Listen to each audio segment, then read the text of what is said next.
అందరికీ నమస్కారం. అమ్మ మాట అమ్మాయి బాట ఛానల్కి స్వాగతం. కథ చెప్పుకుందామా? ఉత్తమ విద్య. పూర్వం జ్ఞానప్రియుడనే యువకుడు చిన్నతనం నుంచి కాశీలో ఉండి గొప్ప గొప్ప గురువులకు సేవలు చేసి సకల విద్యలు అభ్యసించాడు. అతని పాండిత్యాన్ని, శాస్త్ర పరిజ్ఞానాన్ని ప్రతివారు మెచ్చుకున్నవారే. కానీ జ్ఞానప్రియుడికి ఒక విధమైన అసంతృప్తి పట్టుకుంది. ఇన్ని విద్యలు నేర్చుకున్నాను, కానీ జీవయాత్ర సుఖంగా సాగించటానికి ఇందులో ఒక్కటి పనికిరాదు. నా చదువులో ఏదో లోపమున్నట్టుంది.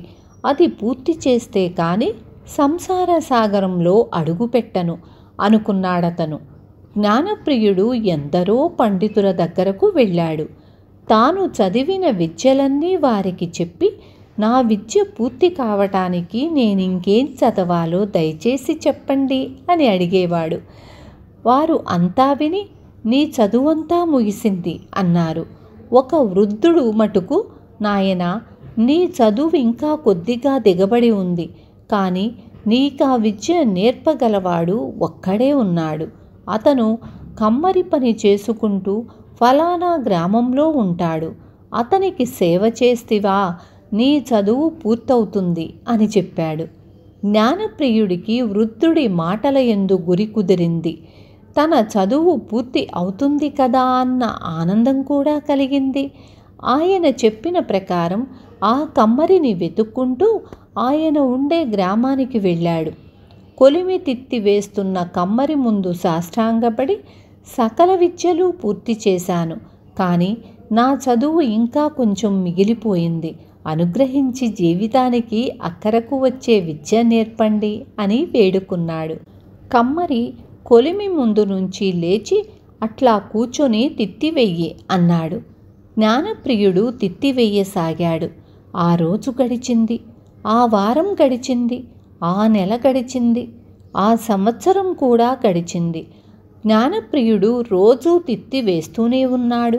కమ్మరి అతనితో ఏమీ మాట్లాడనేలేదు. నేనెందుకు వచ్చానో ఆయనకు తెలుసు కదా, మళ్ళీ జ్ఞాపకం చెయ్యటం దేనికి అని జ్ఞానప్రియుడు ఊరుకున్నాడు. కానీ తాను వచ్చి సంవత్సరం గడిచినా గురువుగారు తన సంగతి ఎత్తకపోవటం గురించి జ్ఞానప్రియుడు ఖిన్నుడై తిత్తివేయటం ఆపి ఒకనాడు కమ్మరితో, స్వామి, నా చదువు అన్నాడు. తిత్తివెయ్యి అన్నాడు కమ్మరి. అంతే, గురువు అంతకంటే ఇంకేమీ అనలేదు. జ్ఞానప్రియుడు కూడా మళ్ళీ ఆ ప్రసక్తి ఎత్తలేదు. ఈ విధంగా 5 ఏళ్ళు గడిచాయి. ఒకనాడు ఉదయం జ్ఞానప్రియుడు కొలిమి వద్దకు వచ్చి కూర్చొని తిత్తి చేత పట్టుకుంటూ ఉండగా కమ్మరి వచ్చి అతని భుజం మీద చెయ్యి వేశాడు. జ్ఞానప్రియుడు లేచి నిలబడి నమస్కారం చేసి, ఏమిటి గురువుగారు అన్నాడు. నాయనా, నీ చదువు పూర్తి అయ్యింది. నువ్విక ఇంటికి పోయి పెళ్ళాడి సుఖంగా సంసారం ఈదగలవు. అన్ని విద్యలను మించిన సహనం సంపాదించుకున్నావు అన్నాడు కమ్మరి.